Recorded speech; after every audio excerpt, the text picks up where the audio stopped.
Hi guys, welcome back to SwitchUp. I think this is probably the first high rolling sale we've seen of 2021. And let's be honest, it couldn't have come at a worse time. We've got far too many games to complete as it is, and the recent poll I put out on the channel asking do you buy games just because they're cheap so that you can play them later on got a whopping 90+% of us agreeing that that's what we do. Don't forget, at the end of this video I'll be including one hidden gem and then two absolute stinkers that you should avoid. So what should we do in light of that? Well, let's at least pick out the best games you can buy right now in the Nintendo Switch eShop sale. Leave a comment down below with something nice and normal, and as always I'll be popping some replies saying well done, you've won a copy of whichever game I can dig out of the archives. What's on sale? Let's find out.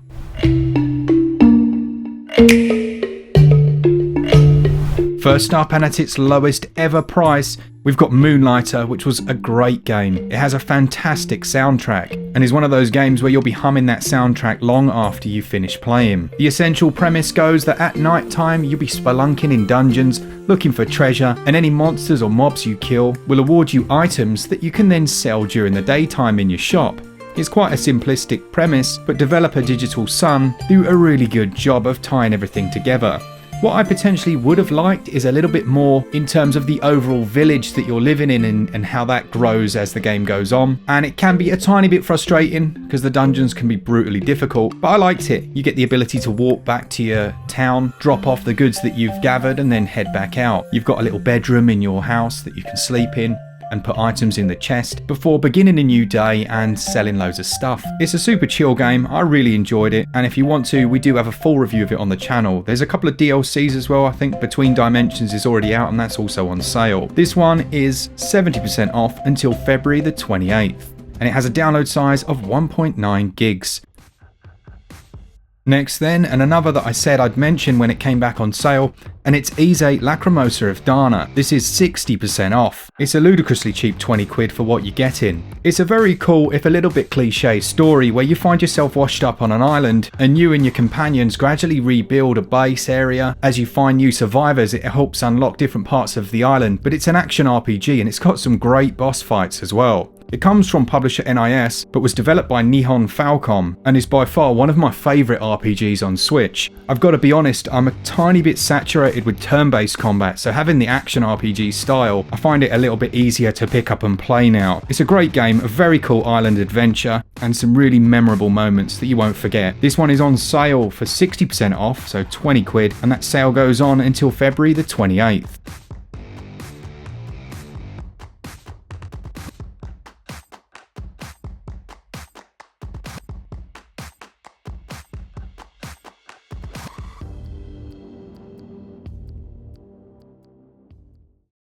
If games were rated purely on atmosphere, then Blasphemous would be right up there at the tippity top. It describes itself as an action platformer, and Glen reviewed this one for us and really enjoyed it. The story goes that a foul curse has fallen upon the land of Sibstodia. I'm probably saying that completely wrong, but you play as the penitent one, who is the sole survivor of what's called the Massacre of the Silent Sorrow. The world's non-linear, there's a bit of backtracking here and there are some great boss fights thrown in. It's funny because sometimes the final score doesn't reflect the connection that you make with the game. So while this didn't score too highly, I think Glen and I both really enjoyed it, and it's had quite a lasting impression through that art style, the audio, and the foreboding, difficult to articulate element that it presents. It's got a download size of 5.9 gigs, published by Team 17, and it will take you around about 25 hours to finish. At 50% off until March the 7th, I think that's a really good deal.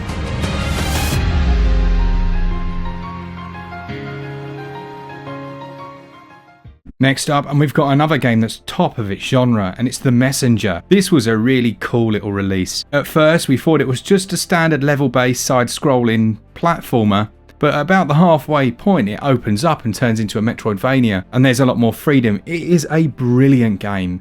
It has something that on the surface looks slightly cliche and a bit of a gimmick, and that's the shifting between the 8-bit and 16-bit styles, but my word does it look good, and it actually affects the gameplay. There is a free DLC as well called Picnic Panic that's worth going through, and a brilliant soundtrack. This is like top dog.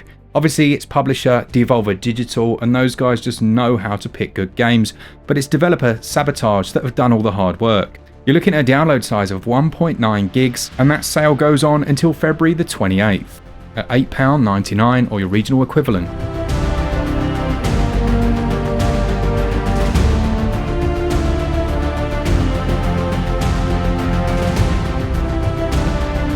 Continuing then with some of my favourite on Switch, we've got Children of Mortar. This is a brilliant game. It really did remind me of old school Diablo 2 when I was playing it first. And it focuses on the Bergson family. You can control each of the different characters, take them out on the runs, and there are, I believe, 4 main areas that you gradually work your way through to try and fight back against the corruption in the land.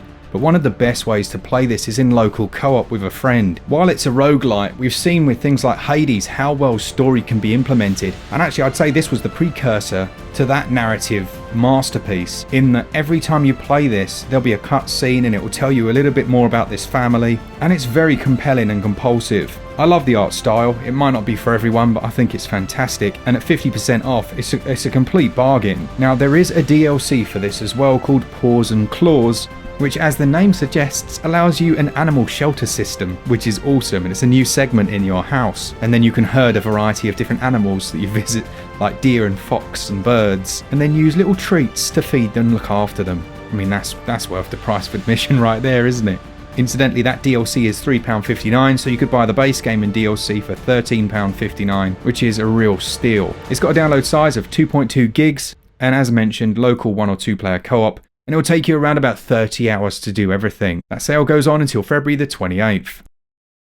I think if I had to get one game on this entire list, and I had the money for it because it is a little bit more expensive, then it would be Divinity Original Sin 2, the Definitive Edition. This is 30% off, so it's about 30 quid, still reasonably expensive, but it's a brilliant game. If you remember Baldur's Gate from back in the day, it's actually this developer, Larian Studios, who are working on, or who have made Baldur's Gate 3. There are 5 different races, 6 unique original characters that they've made for you to choose from, or you can completely make your own, and it's one of those where you've got complete freedom to go about things in any which way you want. And in actual fact, as I've mentioned a couple of times, my early character build was a very poor fellow, and unfortunately well, he went on a bit of a killing spree.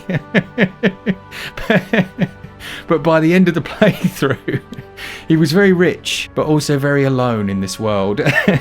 So you really can choose how you play, the type of character that you want to play as, and it's just so much fun. In terms of game length as well, it's gigantic. It will take you about 150 hours if you play at my slow pace to find and do everything. And then playing again is really fun. There is an online component for 2 to 4 players, or locally for 2 to 4 as well, but I don't believe the Switch version, unless they've patched it in, it didn't come with the local co-op for the main storyline. An incredible game, absolutely incredible. We have a full review of it if you want to check it out.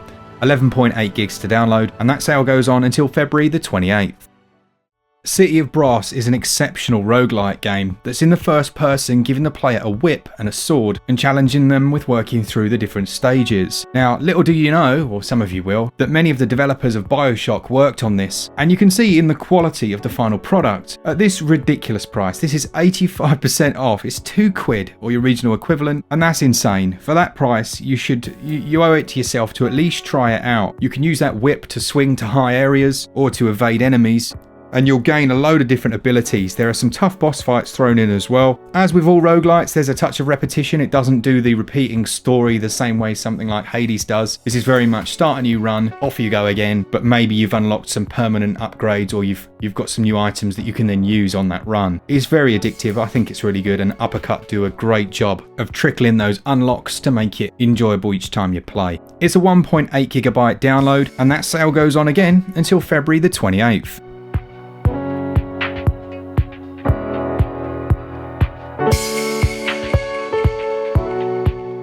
I only picked this one up myself on sale in the last couple of weeks, but it was over on PlayStation, and it's a brilliant game. It's called Unravel II. As the title suggests, it's a sequel to Unravel, and has a heavy emphasis on playing cooperatively with a friend, but you can play solo as well. You can change the colour of your characters, which is quite cool, as well as the shape of your head, but Coldwood Interactive have done a brilliant job of that silent storytelling, and strangely it's actually quite emotional. There's one scene where you make your way across the bedroom and there's like a couple having an argument, and he's getting quite aggressive in the doorway, and you can't help but stop and just make sure that she's okay before you progress. There are lots of different moments like that where it's almost like you're experiencing someone's memory memories. This is almost an essential co-op experience, I'd say. It's really enjoyable and quite relaxing as well. It's 75% off at the moment, taking it down to about $5, the original equivalent, and that sale goes on until February the 28th.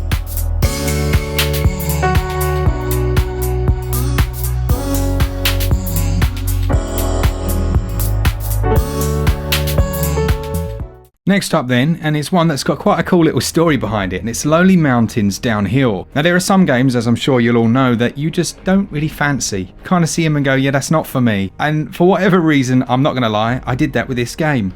Until someone became a patron and then posted a message and said, look, I've become a patron. Basically, I want you to buy this game with the money. So yeah, I bought the game and it is brilliant. Absolutely brilliant. It's difficult to articulate how addictive it is, but also how skill-based. It's got a very interesting physics system that works nicely, and it's tough as nails at times, but I think where it works is how simplistic the whole concept is. It's literally you racing down a lonely mountain on your own.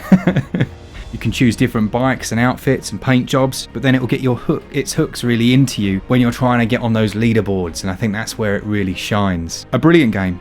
Very, very impressive actually, and it looks potentially not as good as it is. It's got a download size of 1.0 gigs, and to complete and do everything, well, you could play over and over again, but you're looking at about 20 hours. It's $13.39 or your regional equivalent, and that sale goes on until February the 28th.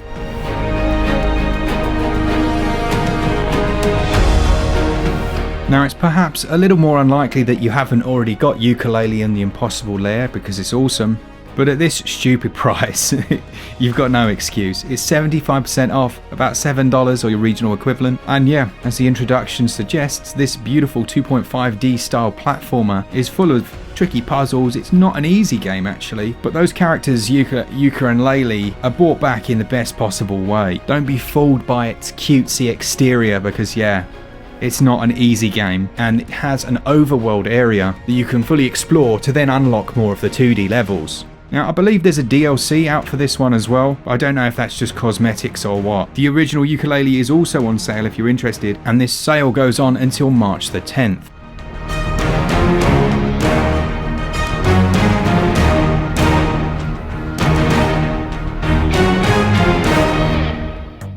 Last but not least then is my hidden gem pick of the week, and I guess I'm kind of stretching the definition of hidden gem. The game is very well known about, but I don't think that many people have actually taken the plunge on it.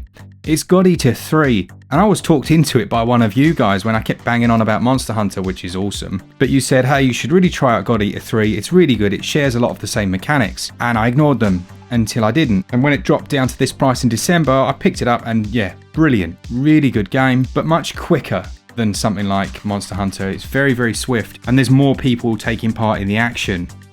You've got your different burst arts and dive attacks that you can perform. It's very aerial. You're still obviously playing with people online for the best experience, and actually you can play with up to 8 different people, but it's very frenetic and certainly going to appeal if you are a fan of the aforementioned Monster Hunter series. Don't sleep on it at this price. It's 75% off, and that only is available until February the 26th, and obviously it's its all-time lowest price.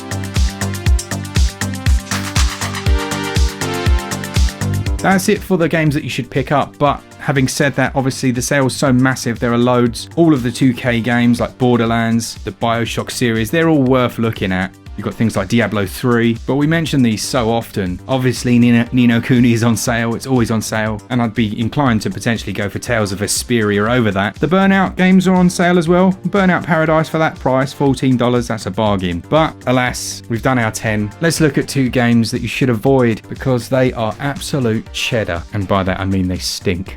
And first up then is one that I reckon might be a tiny bit controversial, but I'll explain my reasons and you can see what you think. And it's Summer in Mara. Now it's 50% off, it looks amazing, doesn't it? It looks beautiful. I actually reviewed this on the channel, and it is the most repetitive and mundane experience. The whole design of the fetch questing is poor, and actually a little bit insulting, to the point where it'll be like, hey, go and fetch me this, so you go and get that item. And it'll say, well actually, no, do you know what?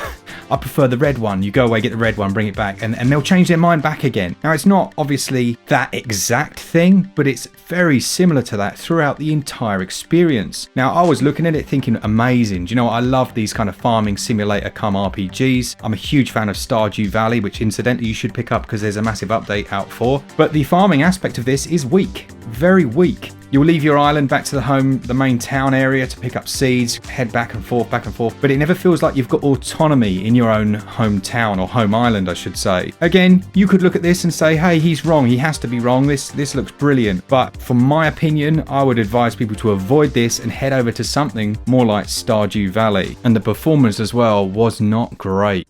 Last up then, and it's Decay of Logos. I was really looking forward to this, as I know many of you were. It looked great and promised to combine Souls-like elements with a bit of exploration that you'd find in maybe Breath of the Wild, and it even had a very cool mount system, but nothing worked. It was totally broken. The mount you couldn't steer. It was like a trigger steer. It was so odd. The performance was terrible, like really, really bad, to the point where I was halfway through my review, and the next thing you know, an update downloads, and it loads a black screen and says, we're really sorry, the game is essentially broken. We'll re-release it and we'll give you the new version when it drops.